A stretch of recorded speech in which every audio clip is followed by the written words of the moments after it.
오늘 하나님 말씀 고린도전서 14장 1절에서 25절까지 좀 긴 말씀인데 보도록 하겠습니다.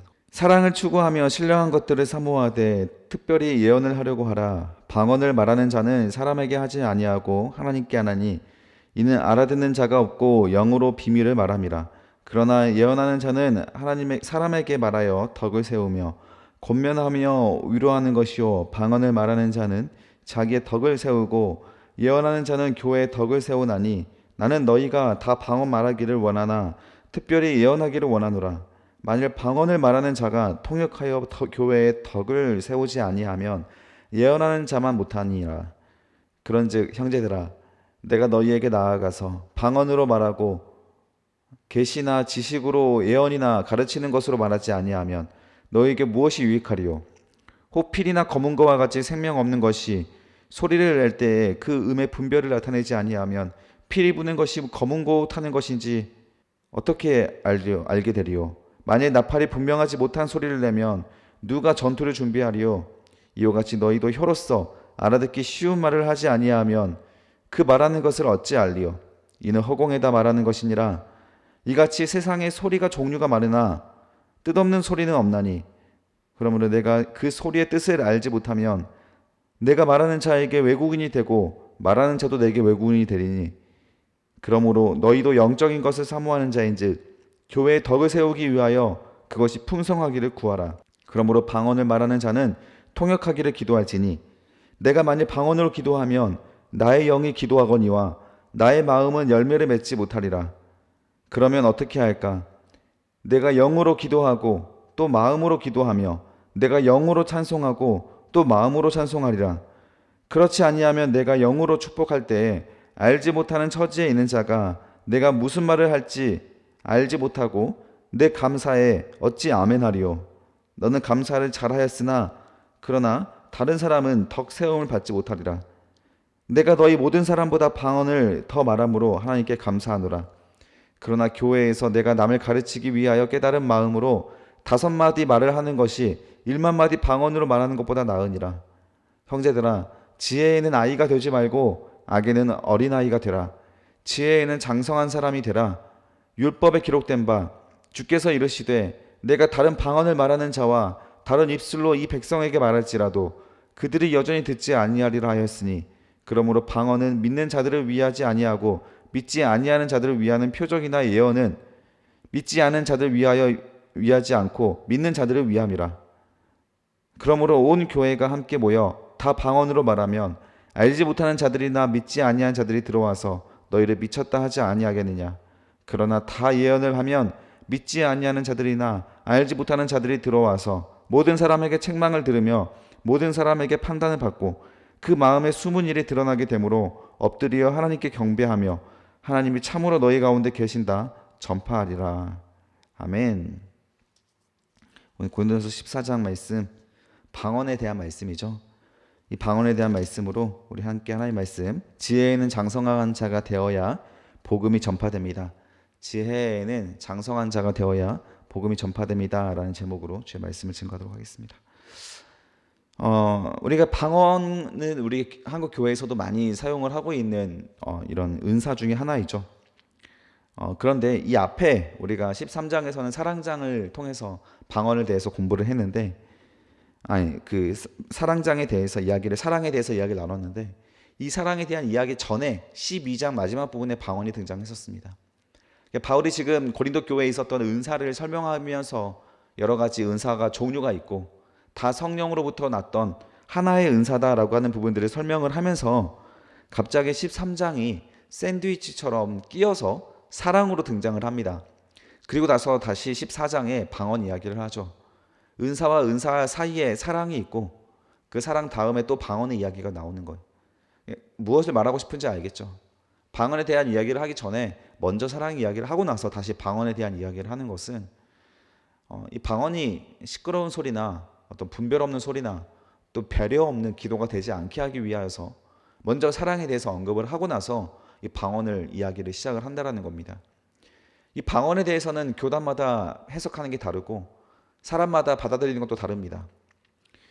우리가 사도행전 2장에 나와 있던 방언이 먼저 최초의 방언으로 기록이 되고 있는데 사도행전 2장에서 오순절 마가의 다락방에 있었던 그 사건의 방언을 기억하십니까? 그때에는 각국 16개국에서 모여있던 사람들이 각 나라 언어로 히브리 아람어로 말을 했는데 그때 각 나라 언어로 이해를 하는 사건이었죠. 그래서 외국어였습니다. 방언은. 내가 한국말로 말을 했는데 미국어, 영어를 사용하고 있는 사람이 알아듣고 러시아어를 사용하는 사람들이 알아듣는 거예요. 한국말을 자기들의 언어로. 이게 최초의 방언이었는데 이게 고린도 교회까지 오면서 조금 달라졌습니다. 하늘의 언어라고 해서 주변 사람들은 아무도 알아듣지 못하는 영적인 기도라는 것으로 바뀌었어요. 기도 그럴 것이 내가 한국말로 기도했는데 다른 사람들이 자기 나라 말로 이해를 했다라는 것은 이 말하는 것의 언어가 달라졌다고 하는 것인데 그렇기 때문에 내가 이 방언을 함으로써 듣는 사람이 없을 때 이 방언으로 듣는 사람이 없을 때 이 방언을 누가 듣겠습니까? 하나님이 들으시는 거죠.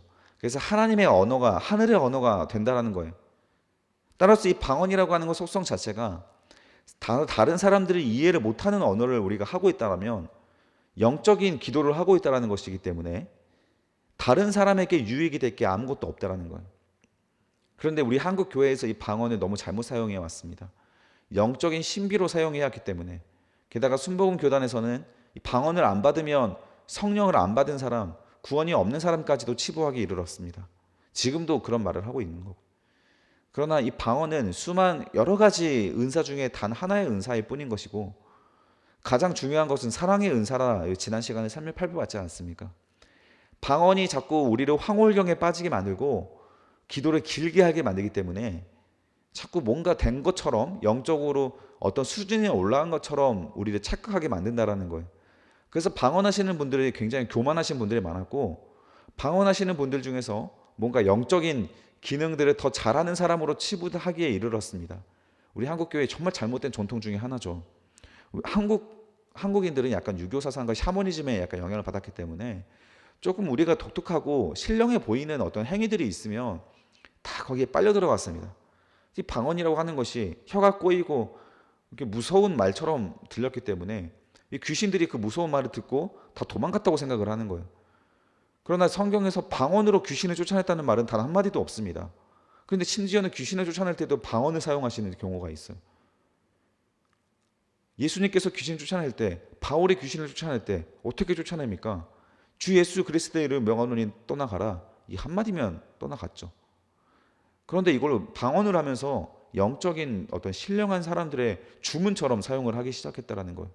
나중에는 이 방언을 받기 위한 집회를 열기도 합니다. 여러분 가보셨습니까? 아직도 많이 있고요. 저는 군대에 있을 때 어떤 분이 오셔서 그런 집회를 하기도 했습니다. 귀에다가 방언을 막 불어넣어주면 이게 막 방언을 하는 거예요, 이분이. 성경에서는 그런 방언을 언급한 적이 없어요. 근데 참 이상하게 변질돼가지고 여러분 방언은 영적인 거라고 한다면 영적인 건 성령만 있겠습니까? 사탄도 영인데 사탄의 방언도 있다라는 거예요. 이거는 이 방언하시는 분들도 인정하는 바입니다. 그래서 좋은 방언을 받기 위해 성령의 방언을 받기 위해서 영적인 싸움을 막 하면서 집회를 하는데 바울은 오늘 하는 말이 무엇이냐면 왜 그러냐는 거예요. 왜 그러냐는 거예요. 성령의 자연스러운 은사로 방언을 받아서 그것이 하나님 앞에 기도로서 올려드리면 자기 각자 개인에게 유익이 되는 건데 그런 좋은 점이 있긴 하지만 왜 굳이 그렇게만 기도를 하려고 하나 이 말을 하고 있는 겁니다. 오늘 말씀을 한번 살펴보면서 고린도 교인들이 잘못 빠져들었던 그 방언에 대해서 바울이 어떤 입장을 취하고 있는가, 오늘 한국 교회에 던져주고 있던 이 방언의 또 은사에 대한 질서의 핵심입니다. 그 질서의 핵심에 대해서 오늘 우리가 함께 살펴보면서 방언을 잘 이해했으면 좋겠습니다. 14장 1절에 보면 사랑을 추구하며 신령한 것들을 사모하되 특별히 예언을 하려고 하라 라고 하는 말씀이 있습니다. 신령한 것들은 처음에 우리 12장에서 설명했던 것 중에서 우리 하나님의 성령에 관한 것을 말하는 것이죠. 육신에 관한 것이 아니라 영적인 관한 것에 대해서 특별히 우리가 사모함을 갖되 먼저 예언에 대해서 사모하라 라는 마음을 주셨습니다. 예언을 하려고 하라. 예언을 하려고 하라. 방언을 말하는 자는 사람에게 하지 아니하고 하나님께 하나니 이는 알아듣는 자가 없고 영으로 비밀을 말합니다 라고 하고 있어요. 자, 특별히 예언을 강조하는 게 있습니다. 이 예언이라고 하는 것은 맡을 예, 말씀언이거든요. 한문으로 하면 예언은 그 원어적인 의미를 봐도 성령의 지혜를 가지고 복음을 전하는 것에 대한 의미를 가지고 있습니다. 하나님 말씀을 우리가 받아서 말씀을 전하는 것을 예언이라고 하는데, 당시에 구약에서는 선지자들이 어떤 예언을 했냐면 하나님의 심판이 올 것이다라고 하는 예언을 했었습니다. 인생의 길흉화복에 대해서 개인적으로 예언을 한 것을 말하는 것이 아니에요. 오늘의 운세처럼 오늘의 운이 어떠할지를 예언하라고 하는 것이 결코 그 예언이 아닙니다. 성경에서 예언은 전부 다 하나님의 뜻에 대한 예언이에요. 그것은 예수 그리스도가 우리를 위하여 어떻게 할지, 그 예수를 통하여 우리가 훗날 오실 예수께서 어떤 나라를 이룰지에 대한 하나님의 심판과 구원에 대한 미래의 일을 말하는 것이 예언이에요. 따라서 이 예언을 들으면 예수가 느껴져야 됩니다. 우리의 예언을 받으면 예수가 보여야 하는 거예요. 뭐 여기에 집을 사십시오, 여기에 땅을 사십시오, 여기에 주식에 투자하십시오, 이런 예언은 절대 아니라는 거예요. 그래서 2절에 보니까 방언은 말하는 자는 사람에게 하지 아니하고 하나님께 하나니 이는 알아듣는 자가 없고 영어로 비밀을 말합니다. 그래서 방언을 하는 사람은 하나님과 나와의 대화에 있어서 나 안에 감춰져 있던 비밀을 하나님 앞에 하소연하는 시간이라는 거예요. 비밀을 말하는 시간이기 때문에 나에게는 유익합니다. 아마도 숨겨져 있던 죄가 드러나는 대화겠죠. 그러나 이 다른 사람들은 그 말을 알아듣지 못하는 비밀의 언어이기 때문에 다른 사람들에게는 유익할 것이 아무것도 없다는 거예요. 3절, 그러나 예언하는 자는 사람에게 말하여 덕을 세우며 권면하여 위로하는 것이요. 근데 예언을 하면 예수에 대한 말을 하기 때문에 예수의 사랑이 있고 예수께서 주시고자 하는 회개하는 권면이 있으니까 얼마나 그 유익하냐 이거죠. 4절에 방언을 말하는 자는 자기 덕을 세우고 예언하는 자는 교회의 덕을 세운다. 이렇게 서로 사랑을 이루게 하는 것이 예언이기 때문에 교회가 바로 세워져 가지만 방언은 교회에게 아무런 유익이 안 된다는 거예요.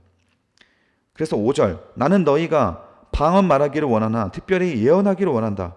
만일 방언을 말하는 자가 통역하여 교회의 덕을 세우지 아니하면 예언하는 자만 못하다.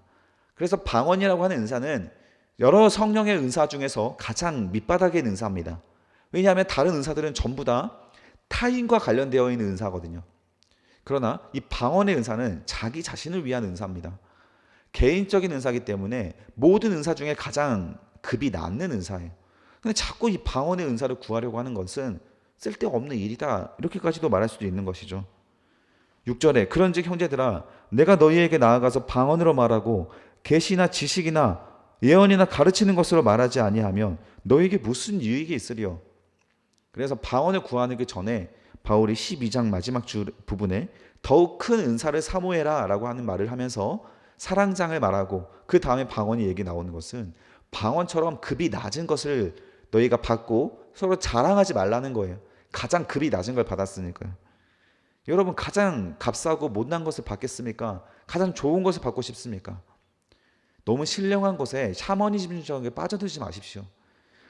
성령은 질서가 있는 것이고 하나님은 지극히 우리의 상식 안에서, 영적이고 신앙적인 상식 안에서 우리를 인도하시길 바라신다라는 거예요. 7절에 보면 혹 필이나 검은 것과 같이 생명이 없는 것이 소리를 낼 때 그 음의 분별, 밑줄 그어주십시오. 그 음의 분별을 나타내지 아니하면 필이 부는 건지 검은 거 부는 건지 어떻게 알리요? 여러분, 결국 바울이 강조하고 싶은 것은 분별이지 않습니까? 사랑으로 인하여서 우리가 분별하고 이게 악한 열매로 나타나는지 사랑의 열매로 나타나는지 성령인지 육신의 것인지 지금 계속 분별하라라고 하는데, 이 영적인 것이 여러분 잘 분별이 되어야 한다고 하는 말인 거예요. 이 방언을 하면서 우리가 영적으로 무분별하게 사용하고 있을 때 우리가 교회에 덕이 안 되고 오히려 해로움이 될 수 있다는 거예요. 9절에 보십시오. 이와 같이 너희도 혀로 알아듣기 쉬운 말을 하지 아니하면 그 말하는 것을 어찌 알리요? 이는 허공에다 말하는 것이다. 이같이 세상에 소리가 종류가 많으나 뜻없는 소리는 없나니 그러므로 내가 그 소리의 뜻을 알지 못하면 내가 말하는 자에게 외국인이 되고 말하는 자에게 외군이 된다. 자, 무서운 말씀을 했습니다. 10절에 보면 세상에 소리가 종류가 많은데 뜻 없는 소리가 없대요. 여러분, 우리가 방언의 소리를 내는데 거기에 뜻이 없는 의미가 없다라는 거예요. 그 말인즉 하나님께 다가가는 말이 아니라면 사탄에게 다가가는 말일 수도 있다라는 거예요. 여러분, 우리가 말하는 방언에는 그런 분별이 있어야 한다라는 겁니다. 사탄의 방언도 있어요. 그러므로 12절에 너희도 영적인 것을 사모하는 자인즉 교회의 덕을 세우기 위하여 그것이 풍성하기를 기도해라. 교회에게 덕을 세우는 것으로, 타인에게, 다른 사람에게 덕을 세우는 것으로 풍성할 수 있도록 기도해라 라는 거예요. 그러므로 13절, 방언을 말하는 자에게는 방언을 꼭 해야겠다라고 한다면 통역하는 자를 구하십시오. 통역하는 사람이 옆에 두고 나서 방언을 하라는 거예요. 14절, 내가 만일 방언으로 기도하면 나의 영이 기도하거니와 나의 마음은 열매를 맺지 못한다. 심지어 밑줄 그어주십시오. 방언을 통해서는 내 마음의 열매도 없어요. 마음의 열매가 뭐겠습니까? 사랑의 열매겠죠. 대표적으로 사랑과 오래 참음과 온유와 자비와 양성과 이런 것들 말하는 거예요. 이런 성령의 열매가 내 안에 이 방언으로는 맺혀지지 않는다라는 거예요. 그럼 대체 방언을 왜 하는 거예요? 아까 말했죠. 방언은 하나님과 나와 사이의 비밀을 말한다고요. 내가 하나님과 안에 갇혀져 있던 죄악들, 나는 미처 다 깨닫지 못한 죄악들을 하나님 앞에 회개하는 일, 영적으로 하나님과 더 친밀해지고 가까워지는 일에 대해서는 유익함이 있을 수도 있습니다. 그러나 나조차도 내가 무슨 말인지 알지 못하기 때문에 어떠한 내 삶의 변화가 일어나지 않아요. 삶의 변화가 일어나지 않으면 회개가 아니라고 했잖아요.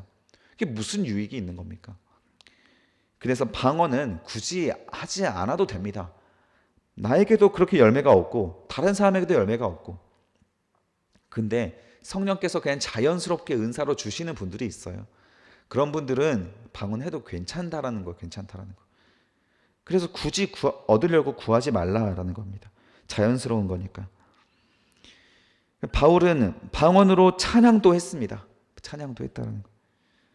16절, 그렇지 아니하면 내가 영으로 축복할 때 알지 못하는 처지에 있는 자가 내가 무슨 말을 하는지 알지 못하고 내 감사에 어찌 아멘하리요. 너는 감사를 잘 하였으나 방언으로 하나님 앞에 감사를 올려드릴 수도 있다는 것이죠. 그러나 다른 사람은 덕세움을 받지 못한다. 내가 너희 모든 사람보다 방언을 더 말함으로 하나님께 감사하노라. 바울도 이 방언을 함으로써 하나님 앞에 감사하는 사람이었습니다. 이 고린도식의 방언이었던 거예요. 그러나 바울이 뭐라고 말합니까? 19절, 교회에서 내가 남을 가르치기 위하여 깨달은 마음으로, 밑줄 그어주세요. 깨달은 마음으로 5마디 말하는 것이 1만 마디 방언으로 말하는 것보다 낫다. 하나님께서 성경을 깨닫게 하시고 예수에 대해서 깨닫게 하시고 말씀을 선포하면 그 깨달음을 통해서 선포하는 5마디가 1만 마디 방언을 하는 것보다 훨씬 낫다라는 거. 그래서 여러분, 주어, 목적어, 보어, 그 서술어가 명확하게 완성되어 있는 문장으로 하나님 앞에 기도하십시오. 그게 그 5마디 기도하는 것이 1만 마디 기도하며 몇 시간 동안 기도하는 것보다 훨씬 낫습니다. 그 기도에는 나도 아멘할 수 있고 누군가를 위해 기도하면 그 사람도 아멘할 수 있어서 하나님의 뜻이, 역사가 어떻게 이루어지는지 우리가 분별할 수 있지 않습니까? 따라서 뚜렷한 말로 기도하기를 더 사모하십시오. 그게 훨씬 더 유익합니다. 이 말에 대해서 20절에 이렇게 결론 맺고 있어요. 형제들아, 지혜에는 아이가 되지 말고 악에는 어린아이가 되라. 지혜에는 장성한 사람이 되라. 이게 바로 결론이에요. 심지어 방언이 악하게도 사용될 수가 있다는 거예요. 악한 일에는 우리가 어린아이 같이 좀 미숙한 존재가 되어라. 그러나 지혜로운 일에는 장성한 사람처럼 되어라. 우리가 지난 시간에 장성한 사람이 어떤 사람이었습니까? 13장의 사랑장에서 나타나는 거잖아요. 다른 사람을 위한 배려죠. 배려가 있는 것이 장성한 사람인데, 지혜 있는 사람이 바로 사랑으로 이런 배려하는 사람인데, 무슨 말을 하고 싶은지 21절에 보면 율법에 기록된 바 주께서 이러시되 내가 다른 방언을 말하는 자와 다른 입술로 이 백성에게 말할지라도 그들이 여전히 듣지 아니하리라. 방언으로 아무리 말해도 백성들이 안 들어요. 그럼 무슨 의미가 있어요? 그러므로 방언은 믿는 자들을 위하지 아니하고 믿지 아니하는 자들을 위하는 표적이나 예언은 믿지 않은 자들을 위하지 않고 믿는 자들을 위함이라. 믿지 않은 자들에게 이 방언이 표적처럼 등장할 수는 있으나 여러분, 믿는 사람들에게는 아무런 유익이 안 된다라는 거예요. 영적인 영역에서의 개인적인 어떤 신비적인 부분으로서만 이해할 수 있다, 이렇게 받아들일 수 있는 말씀입니다. 23절, 그러므로 온 교회가 함께 모여 다 방언으로 말하면 알지 못하는 자들이나 믿지 아니한 자들이 들어와서 너희를 미쳤다 하지 않겠느냐, 이 말이에요. 이 말. 방언을 했는데 모든 사람들이 방언하는 공간에 여러분 들어가 보셨습니까? 정말 무서운 공간이에요. 무섭게 기도합니다. 방언으로 기도하시는 분들. 그게 나 스스로에게는 유익이 되는데 교회로서의 기능에서 가장 핵심이 뭡니까? 복음을 전하는 거지 않습니까? 예수를 만나게 하는 건데, 교회에서 그 방언하고 있는 기도를 통해서 다른 사람들이, 예수를 믿지 않은 사람들이 들어왔다가 무서워서 도망간다라는 거예요. 아무런 유익이 안 된다라는 거죠. 그러나 예언을 말하면 믿지 않은 자들이, 알지 못하는 자들이 들어와서 모든 사람에게 책망을 들으며 모든 사람들에게 판단을 받아서 어떻게 됩니까? 그 사람들이 마음에 숨은 일이 드러나게 되므로 엎드려 하나님께 경배하며 하나님이 참으로 너희 가운데 계신다 전파하게 된다. 예수에 대한 것들로서 그들 마음속에 있는 것들을 깨닫게 만들고, 그 예수에 관한 것이 실현이 될 때에 그들은 하나님이 진짜 살아계시구나, 이렇게 깨닫게 되어 회개하고 주님 앞에 나오게 된다는 것이에요. 교회라고 하는 것은 우리들끼리의 모임이 아닙니다. 우리들만 위한 자리가 아니라 믿지 않은 자들이 교회를 사모하여서, 하나님을 사모하여서 모인 자들의 공간인데, 그곳에 방언으로 무분별하게 질서 없이 시끄럽게 하는 기도 때문에 옆에 있는 사람들에게 방해를 끼친다면 그것이 가장 하나님 앞에 악한 일 아닙니까? 이게 방언이 악하게 사용되는 일입니다. 기도를 크게 하는 사람들에 대한 부분들도 마찬가지예요. 어떤 교회 집회에 가보십시오. 기도를 막 혼자 기도하는 것처럼 너무 크게 기도하는 사람들이 있어요. 옆에 있는 사람들이 방해를 받아가지고, 믿음이 약한 사람들이 방해를 받아서 기도를 도통할 수 없게 만들어버리는 기도. 그런 기도가 어떻게 성령의 기도입니까?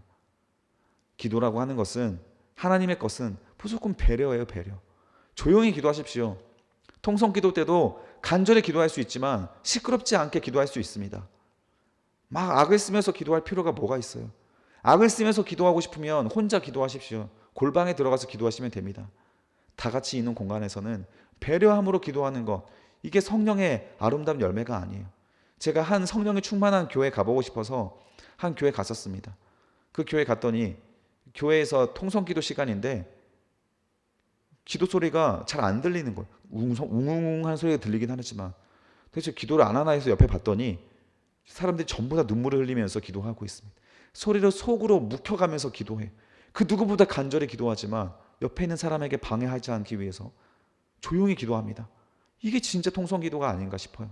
간절한 마음으로 한 마음이 한 뜻이 되어서 속으로 삭혀가며 기도하는, 눈물을 머금고 간절히 기도하는 장면을 보면서 참 질서가 있구나, 배려가 있구나, 얼마나 아름다운 공간이었는지 모릅니다. 여러분, 이런 역사가 성령의 역사가 아니겠습니까?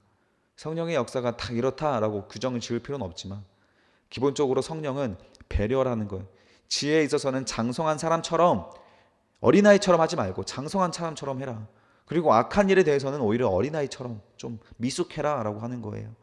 지혜롭게 잘 판단하셔서 시끄럽게 기도해야 할 때, 또는 방언해야 할 때, 또는 종종하게 기도해야 될 때, 때를 잘 분별하셔서 여러분 하나님 앞에 덕을 세우시는 질서 있는 자가 되어야 한다는 거예요. 방언뿐만은 아닙니다. 우리의 모든 행위가 다 이런 질서 안에 우리가 거룩하게 행동할 수 있어야 합니다. 그래야만 우리를 통하여 예수 그리스도의 아름다운 덕이 다른 사람들에게 피어날 수가 있게 되는 거예요. 방언을 하십시오.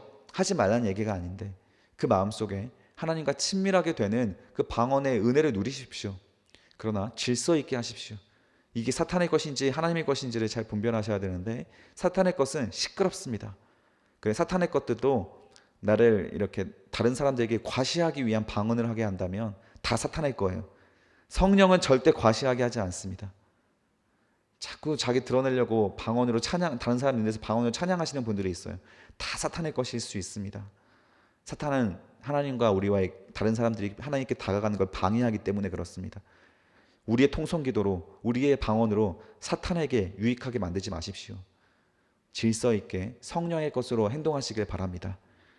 기도하겠습니다. 살아계신 아버지 하나님, 감사합니다. 하나님이 얼마나 질서를 기뻐하시고 다른 사람 배려하는 것을 기뻐하시는지 오늘 말씀을 통해서도 배웠습니다. 성령에 관한 것들이라 할지라도 우리가 하나님께서 주시는 아름다운 열매들은 사랑이고 배려이고, 그래서 다른 사람들을 위하는 마음인 줄을 우리가 다시 한번 확인합니다. 우리들의 하고 싶어하는 행위가 다른 사람들에게 피해를 끼치는 일이 있다면 하나님, 우리가 단호하게 끊어낼 수 있게 하시고 피해를 끼치지 않는, 다른 사람에게 덕을 세울 수 있는 아름다운 열매들을 맺혀가는 질서 있는 우리들이 될 수 있도록 도와주시옵소서. 오늘 하루도 주님 앞에 질서 있고 다른 사람에게 덕을 세우는 행복한 휴일이 될 수 있도록, 주님과 동행하는 휴일이 될 수 있도록 함께하여 주시옵소서. 감사드리며 예수님의 이름으로 기도드립니다. 아멘.